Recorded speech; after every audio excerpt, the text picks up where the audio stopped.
Hey there, I'm curious. Have you ever had to take a leap of faith in your life?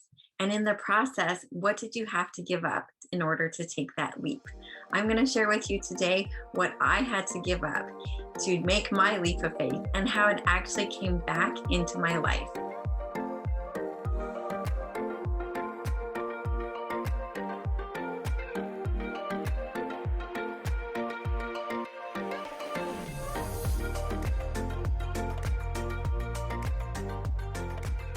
Could you do me a tiny little favor and go ahead and like this video and subscribe to my channel? I'm not actually doing these videos because I love reliving the most painful moments of my life and capturing it all on video. I'm doing this because over the years, women have asked me to share my story to help change other women's lives too.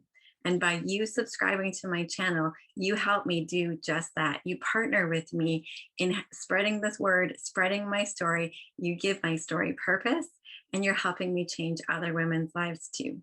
So, what was the one thing that I absolutely, after I had given up everything in my life, I'd sold my home, I sold almost everything in it.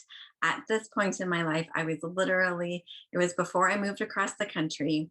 I had just come out of one of the worst years of my life. So I had actually sold my house, sold everything that was in it pretty much. The only thing I had left at this point was what would fit inside my girlfriend's garage. And we were actually living in her house. And this one thing was something that I desperately wanted to be able to keep. And I was having trouble doing just that. So I'm wondering when you had to make a major change in your life, what did you have to give up? Maybe you had to change a job that you really loved, or maybe you had to give up a relationship, or maybe your parents, when you were young, moved you across the country and that was a big change for you. What was the one thing that you had to give up? And how did it feel when you had to do that? I know how it felt for me. For me, this process was definitely linked to a huge leap of faith. And it was definitely, so I love to chat with you while I'm getting ready for the day. This process of letting go for me was linked to this huge leap of faith. I had to let go of so much. I was letting go of my friends, my family, my business. Oh, here's the thing, it was this set of bunk beds that my dad had handmade for my kids. And out of everything else that I had given up, tables, chairs, couches, desks, dressers, you name it, all those things we have in a home, dishes, clothes, belongings, Christmas ornaments, you name it. It was a huge list. I had given it all up. And out of my entire house, there was just this one thing, these set of bunk beds that I just wanted to be able to bring with me because they were sentimental. Now, here's the problem with those bunk beds. They were big, and I was only able to move with the van that I had. I didn't have a moving trailer. I mean, I just mentioned I sold everything. So I just had my van. That's all I was going to end up moving across the country with.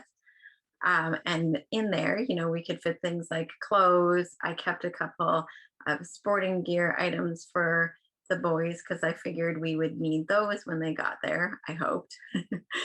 But there was no room to put these bunk beds, even though they came all apart into individual boards that laid flat.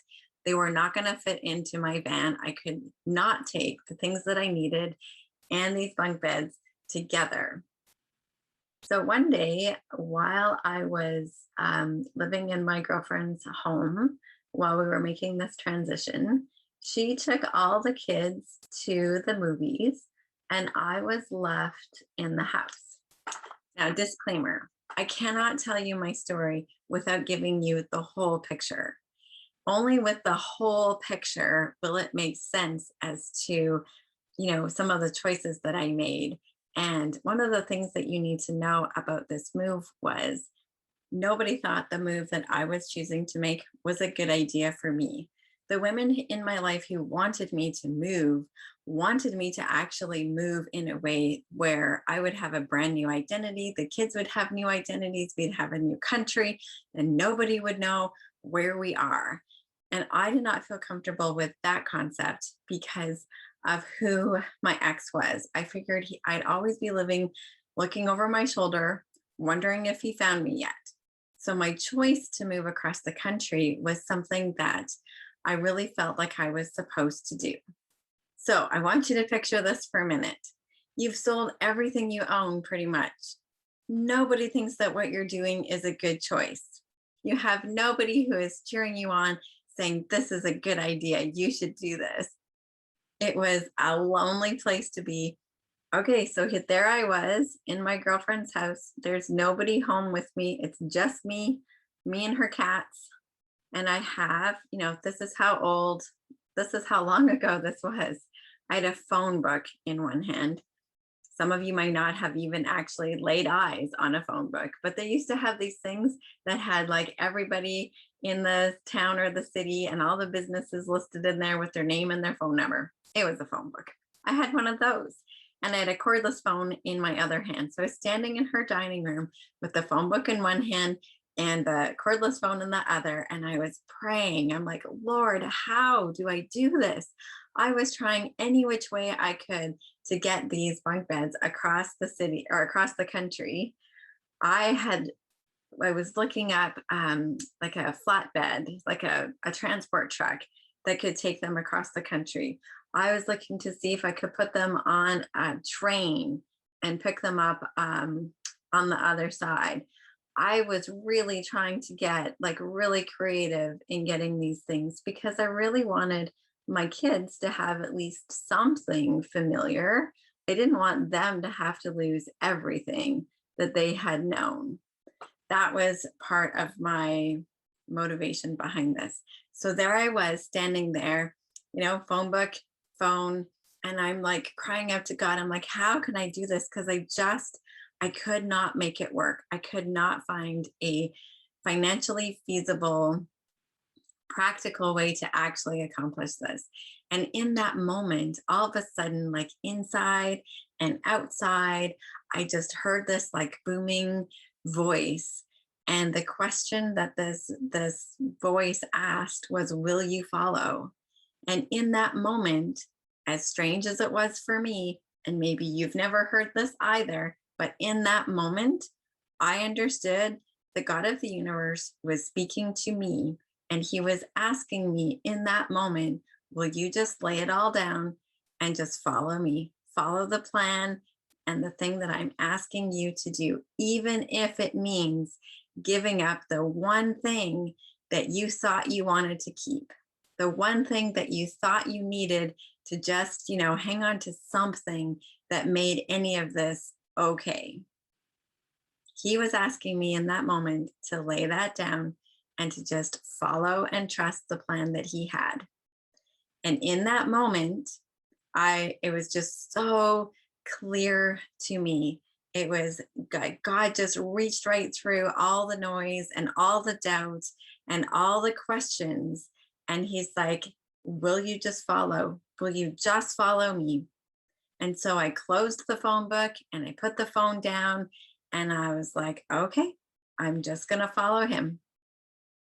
And so once I decided, I put this phone book down and here I am. I'm like, I'm just going to follow what God has for me. And for whatever reason, I asked my parents. I mean, remember, my dad made these bunk beds for my kids. He made them by hand. And they had room for them and they wouldn't keep them for me. They would not store them. In the end, before I left to do my move, I ended up having to put those bunk beds into my ex's storage locker. They went into his hands. And as I did that, I thought, I will never, never see these things again. It was by a move of God that he let me go. I couldn't imagine him, now that he had leverage over me on this, that he would ever release these things back to me. So I was convinced on that day when I put them in that storage locker that was it. I would never, ever see these things again. And so I put them in his storage locker. We move across the country. That's a all those details, that's a other story. But for today, all you need to know is I followed with the plan. I put those things in his storage locker. I went on with my move, moved across the country, got settled in, and then out of the blue one day, my mom called me and she's like, "Guess what?" She's like, "The neighbor across the way, she noticed that they were packing up things and she found out that they were moving across the country to a place very close to where I had moved to.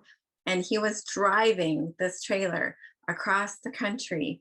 And she asked him, could you possibly take these bunk beds and drop them and bring them out there for Jennifer?" And he agreed. So he put our bunk beds into his trailer, drove them across the country, and all I had to do to get the bunk beds was put the kids in school, drive. I had just enough time to put the kids in school, drive to his place, get them, and drive home before they got out of school. It was far, it was fairly far, but close enough that I could manage to just squeak that in there. And so it was amazing to me that God had arranged this so that I could get the bunk beds for free. And guess what? We actually didn't wait very long for these. The boys had their bunk beds back and were sleeping back in them by, so we moved at the end of the summer, and the boys had their beds back by Thanksgiving. So, in the blink of an eye, God brought something that was important to me. These things don't mean anything to anybody else. They mean something to me and my family, me and my kids, because my dad made them. They weren't like, IKEA bunk beds, which by the way, they slept in for the first couple of months. We managed to get those and they slept in IKEA bunk beds. And then we needed bunk beds because moved into a 1-bedroom apartment. There wasn't like, they didn't have, my one boy didn't have his room and the other one have his room and I have a room. We had one bedroom. And so bunk beds in that sense were like a necessity to be able to fit all of us into this 1-bedroom apartment. That's another story too. That was one of the biggest blessings that I also got in my life was that apartment. It was just such a beautiful, beautiful blessing from God that he also gave us. So my question for you is, what are you hanging on to that you might actually need to let go of?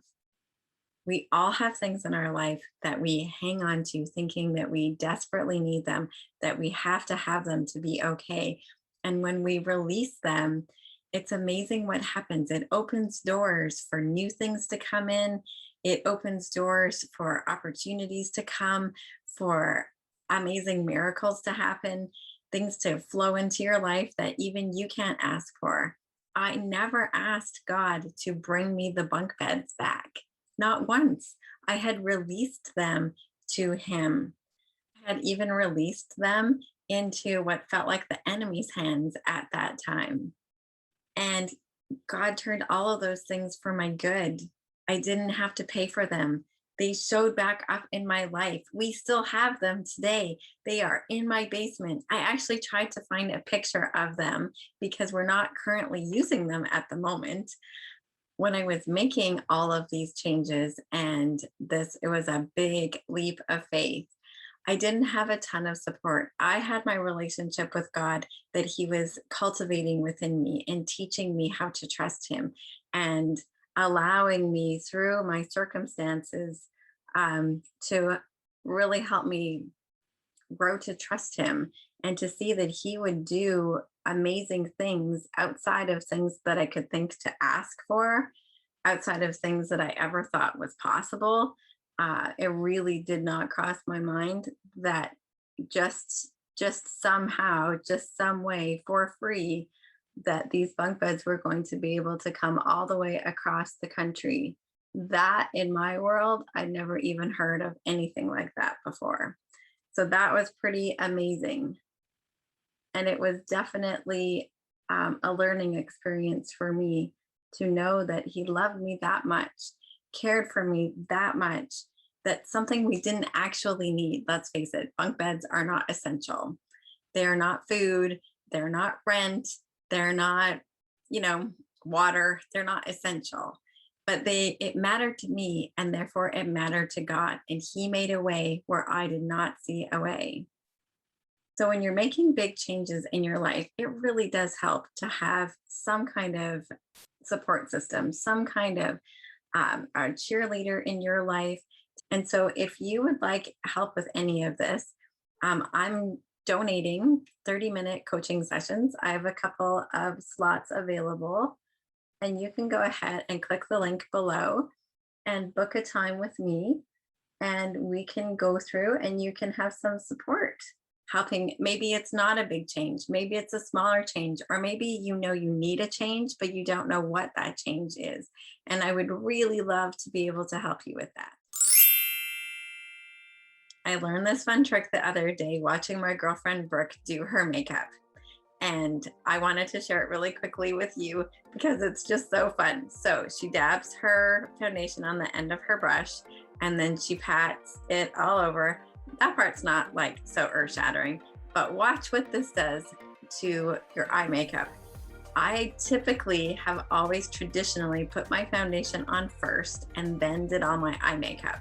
I don't know why. I don't know if I was taught to do that. I think I was.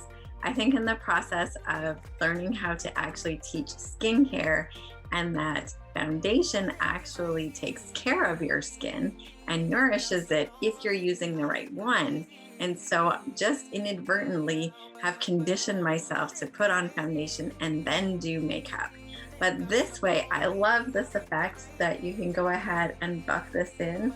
And then she comes in here and just like does this swoosh thing by your eye and just buff in your foundation and then swoosh. I'm probably pulling a little more than I should, but I wanted to give you the effect of the motion. Just does this thing, and it just like cleans up all your makeup mess around your eyes. Plus it fixes underneath, which I used to always have to come in and typically ended up making like a cakey mess after, because I did my foundation first and then I had to add an extra layer to clean things up after on top of my foundation that I had, already done. So maybe you know how to do this already and it's just, earth-shattering to me, but I thought I'd just share it with you because I thought, this just made my life easier, and if I can make your life easier, it's just a win-win for everybody. So I'm gonna go ahead and finish up my makeup. Thanks for hanging out with me today. It definitely gives my story some purpose. Please go ahead and like and subscribe and share this video. Comment below. I'd love to know what you have had to let go in your life and how it turned out.